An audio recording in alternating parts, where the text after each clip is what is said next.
जय हिंद, वंदे मातरम। स्वागत है आप सभी का free exam zone YouTube channel पर। आज मैं आप सभी के लिए लूसेंट से इतिहास, भूगोल और राज्य व्यवस्था का निचोड़ लेकर के आया हूं। तो वीडियो बहुत इंपॉर्टेंट होने वाली है, आपको वीडियो को अंत तक जरूर देखना। अगर वीडियो पसंद आए तो वीडियो को लाइक, शेयर और चैनल को सब्सक्राइब करना। तो चलिए वीडियो को प्रारंभ करते हैं। पहला प्रश्न देखते हैं, हड़प्पा सभ्यता किस युग की सभ्यता थी? तो हड़प्पा सभ्यता जो थी कांस्य युग की सभ्यता थी। क्या कांस्य युग की सभ्यता थी हड़प्पा सभ्यता? आपको ध्यान रखना है। हड़प्पा सभ्यता के निवासी कैसे थे? तो हड़प्पा सभ्यता के निवासी शहरी थे। कैसे? हड़प्पा सभ्यता के निवासी जो थी शहरी थे, आपको ध्यान रखना है। अगला प्रश्न है, हड़प्पा सभ्यता के घर किसके बनाए जाते थे? एग्जाम में प्रश्न पूछा जाता है, हड़प्पा सभ्यता के घर किसके बनाए जाते थे? कई बार एग्जाम में पूछा गया, तो आपको ये प्रश्न ध्यान रखना है कि हड़प्पा सभ्यता के घर जो हैं वो ईंट के बनाए जाते। किसके? ईंट के बनाए जाते थे हड़प्पा सभ्यता के घर। हड़प्पावासी किस वस्त्र के उत्पादन में सर्वप्रथम थे? हड़प्पावासी किस वस्त्र के उत्पादन में सर्वप्रथम थे? तो हड़प्पावासी कपास के उत्पादन में सर्वप्रथम थे। किसके उत्पादन में? कपास के उत्पादन में हड़प्पावासी जो थे सर्वप्रथम थे, आपको ध्यान रखना है। अगला प्रश्न है, सिंध सभ्यता का बंदरगाह कौन सा है? तो सिंध सभ्यता का बंदरगाह जो है वो लोथल है। क्या? सिंध सभ्यता का बंदरगाह लोथल है, आपको ध्यान रखना है। अगला प्रश्न है, सिंध सभ्यता का उपयुक्त नाम क्या है?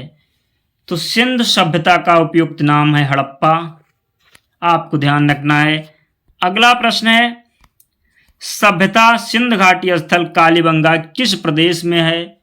तो सभ्यता सिंध घाटी स्थल जो कालीबंगा है वो राजस्थान में स्थित। कहाँ? कालीबंगा जो है राजस्थान में स्थित है, आपको ध्यान रखना है। हड़प्पा सभ्यता के संपूर्ण क्षेत्र का आकार किस प्रकार का है? हड़प्पा सभ्यता के संपूर्ण क्षेत्र का आकार किस प्रकार का है? तो ये त्रिभुजाकार है। कैसा? त्रिभुजाकार है। हड़प्पा सभ्यता की संपूर्ण क्षेत्र का आकार, आपको ध्यान रखना है। अगला प्रश्न है, 1922 ईस्वी में किसके द्वारा यह व्यक्त किया गया कि भारतीय संविधान भारतीयों की इच्छा अनुसार होगा? 1922 ईस्वी में किसके द्वारा यह व्यक्त किया गया कि भारतीय संविधान भारतीयों की इच्छा अनुसार होगा? तो राइट आंसर होगा महात्मा गांधी, आपको ध्यान रखना है यह प्रश्न। अगला प्रश्न है, भारतीय संविधान के विचार का औपचारिक रूप से प्रतिपादन किसके द्वारा किया गया? तो भारतीय संविधान के विचार का औपचारिक रूप से प्रतिपादन एम.एन. राय के द्वारा किया गया। किसके द्वारा? एम.एन. राय के द्वारा भारतीय संविधान के विचार का औपचारिक रूप से प्रतिपादन किया गया, आपको ध्यान रखना है। अगला प्रश्न है, संविधान सभा को मूर्त रूप किसने प्रदान किया? संविधान सभा को मूर्त रूप किसने प्रदान किया? तो संविधान सभा को मूर्त रूप जवाहरलाल नेहरू ने प्रदान किया। किसने? जवाहरलाल नेहरू ने संविधान सभा को मूर्त रूप प्रदान किया, आपको ध्यान रखना है। अगला प्रश्न है, 1938 में किस व्यक्ति ने वयस्क मताधिकार के आधार पर संविधान के गठन की मांग की? 1938 में किस व्यक्ति ने वयस्क मताधिकार के आधार पर संविधान के गठन की मांग की?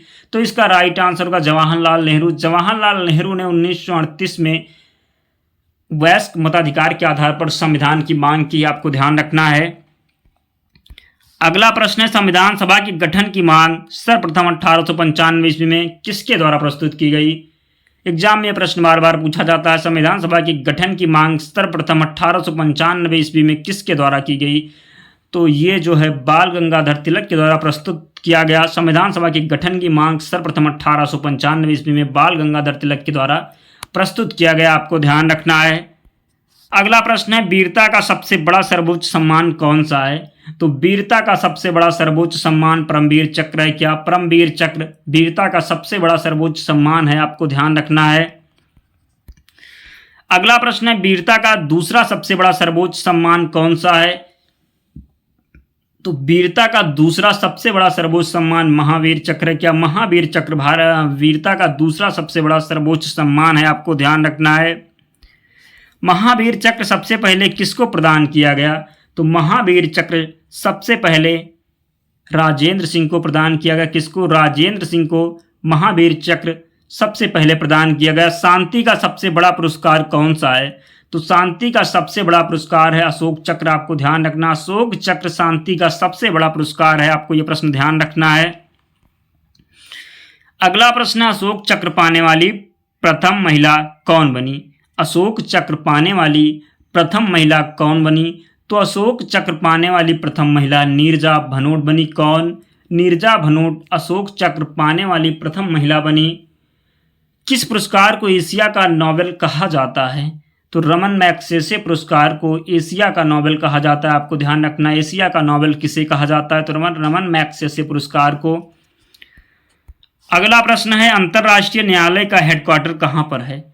तो अंतर्राष्ट्रीय न्यायालय का हेडक्वार्टर नीदरलैंड में। कहाँ पर? नीदरलैंड में अंतर्राष्ट्रीय न्यायालय का हेडक्वार्टर है। आपको ध्यान रखना है, अंतर्राष्ट्रीय न्यायालय का हेडक्वार्टर जो है वो नीदरलैंड में है। तो इसका राइट आंसर होगा नीदरलैंड। अगला प्रश्न है, कौन भारत में गरीबी का निर्धारण करता है? तो भारत में गरीबी का निर्धारण नीति आयोग करता है। कौन? नीति आयोग भारत में गरीबी का निर्धारण करता है। अगर हम बात करें नीति आयोग के अध्यक्ष की तो ये प्रधानमंत्री जी होते हैं। कौन? पहले नीति आयोग का नाम योजना आयोग का, ये भी आपको ध्यान रखना, योजना आयोग था पहले, नीति आयोग। अगला प्रश्न है, अल्प विकसित देशों में गरीबी का मुख्य कारण क्या है? अल्प विकसित देशों में गरीबी का मुख्य कारण क्या है? तो आय में असमानता है। अल्प विकसित देशों में गरीबी का मुख्य कारण आय में असमानता है। आपको ध्यान रखना है। अगला प्रश्न है, प्रच्छन्न बेरोजगारी को और किस नाम से जाना जाता है? तो प्रच्छन्न बेरोजगारी को और अल्प रोजगार के नाम से जानता है। किसके नाम से? अल्प रोजगार के नाम से प्रच्छन्न बेरोजगारी को जाना जाता है। आपको ध्यान रखना है। अगला प्रश्न है, किस राज्य को अत्यधिक कुपोषण के कारण भारत का इथोपिया कहा जाता है? तो अत्यधिक कुपोषण के कारण जो है मध्य प्रदेश को भारत का इथोपिया कहा जाता है। मध्य प्रदेश को अत्यधिक कुपोषण के कारण भारत का इथोपिया कहा जाता है। आपको ध्यान रखना, किसे भारत का इथोपिया कहा जाता है? तो आपको ध्यान रखना है, मध्य प्रदेश को भारत का इथोपिया कहा जाता है। अगला प्रश्न है, भारतीय अर्थव्यवस्था कैसी है? तो भारतीय अर्थव्यवस्था मिश्रित अर्थव्यवस्था। कैसी? भारतीय अर्थव्यवस्था जो है वो मिश्रित अर्थव्यवस्था है। आपको ध्यान रखना, यह प्रश्न भी एग्जाम में पूछा जाता है, भारतीय अर्थव्यवस्था कैसी है? तो भारतीय अर्थव्यवस्था मिश्रित अर्थव्यवस्था है। भारत में अधिकतर बेरोजगारी कैसी है? भारत में अधिकतर बेरोजगारी कैसी है? तो संरचनात्मक बेरोजगारी है। भारत में अधिकतर बेरोजगारी संरचनात्मक है। आपको ध्यान रखना है, भारत में अधिकतम कैसी बेरोजगारी है? तो संरचनात्मक है। अगला प्रश्न है, भारत में बेरोजगारी के आंकड़े एकत्रित एवं प्रकाशित कौन करता है? तो भारत में बेरोजगारी के आंकड़े एकत्रित एवं प्रकाशित NSSO करता है। आपको ध्यान रखना है। अगला प्रश्न है, यूरोप महाद्वीप की सबसे बड़ी झील कौन सी है? तो यूरोप महाद्वीप की सबसे बड़ी झील लेकोडा झील है। आपको ध्यान रखना है। अगला प्रश्न है, यूरोप महाद्वीप में प्रभावित होने वाली सबसे लंबी नदी कौन सी है? यूरोप महाद्वीप में प्रभावित होने वाली सबसे लंबी नदी कौन सी है? तो यूरोप महाद्वीप में प्रभावित होने वाली सबसे लंबी नदी बोल्गा नदी। बोल्गा नदी यूरोप महाद्वीप में प्रभावित होने वाली सबसे लंबी नदी है। आपको ध्यान रखना। अगला प्रश्न है, अफ्रीका महाद्वीप में प्रभावित होने वाली सबसे लंबी नदी कौन है? तो अफ्रीका में जो प्रभावित होती है वो सबसे लंबी नदी नील है। अगर हम बात करें दुनिया की सबसे लंबी नदी तो इसका राइट आंसर होगा नील नदी। ये भी आपको ध्यान रखना है। अगला प्रश्न है, किस महाद्वीप की संरचना अंग्रेजी के यस आकार की तरह है? तो अंटार्कटिका महाद्वीप की संरचना अंग्रेजी के यस आकार का है। किसके यस के आकार का है? अंटार्कटिका महाद्वीप की संरचना। अगला प्रश्न है, किस महाद्वीप में ज्वालामुखी का सर्वथा अभाव पाया जाता है? किस महाद्वीप में ज्वालामुखी का सर्वथा अभाव पाया जाता है? किस महाद्वीप में ज्वालामुखी का सर्वथा अभाव पाया जाता है? तो ऑस्ट्रेलिया महाद्वीप इसका राइट आंसर होगा। ऑस्ट्रेलिया महाद्वीप में ज्वालामुखी का सर्वथा अभाव पाया जाता है। अगला प्रश्न है, विश्व की सबसे लंबी दरार घाटी किस महाद्वीप में स्थित है? विश्व की सबसे लंबी दरार घाटी किस महाद्वीप में स्थित है? तो विश्व की सबसे लंबी दरार घाटी अफ्रीका महाद्वीप में स्थित है। कहाँ? अफ्रीका महाद्वीप में विश्व की सबसे लंबी दरार घाटी स्थित है। अगला प्रश्न है, दक्षिण अमेरिका महाद्वीप का सर्वोच्च पर्वत शिखर कौन सा है? दक्षिण अमेरिका महाद्वीप का सर्वोच्च पर्वत शिखर जो है वो माउंट अकांगुआ है। कौन सा? माउंट अकांगुआ दक्षिण अमेरिका महाद्वीप का सर्वोच्च पर्वत शिखर है। आपको ध्यान रखना है। अगला प्रश्न है अंटार्कटिका महाद्वीप का सर्वोच्च पर्वत शिखर कौन सा है। अंटार्कटिका महाद्वीप का सर्वोच्च पर्वत शिखर कौन सा है, तो माउंट विंसन मैसिफ इसका राइट आंसर होगा। माउंट विंसन मैसिफ अंटार्कटिका महाद्वीप का सर्वोच्च पर्वत शिखर है। अगला प्रश्न है विश्व में महाद्वीपों की संख्या कितनी है, तो विश्व में महाद्वीपों की संख्या 7 है। कितनी?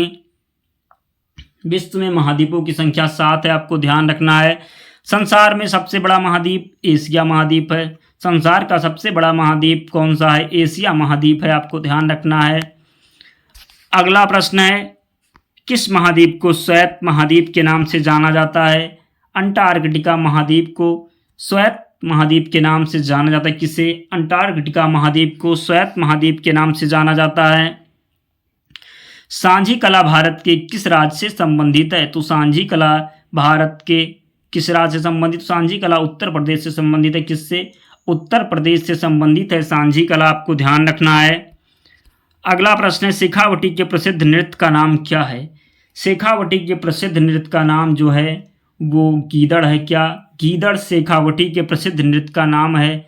शेखावटी के प्रसिद्ध नृत्य का नाम गीदड़ है, आपको ध्यान रखना है। शेखावटी के प्रसिद्ध नृत्य का नाम क्या है? गीदड़ है।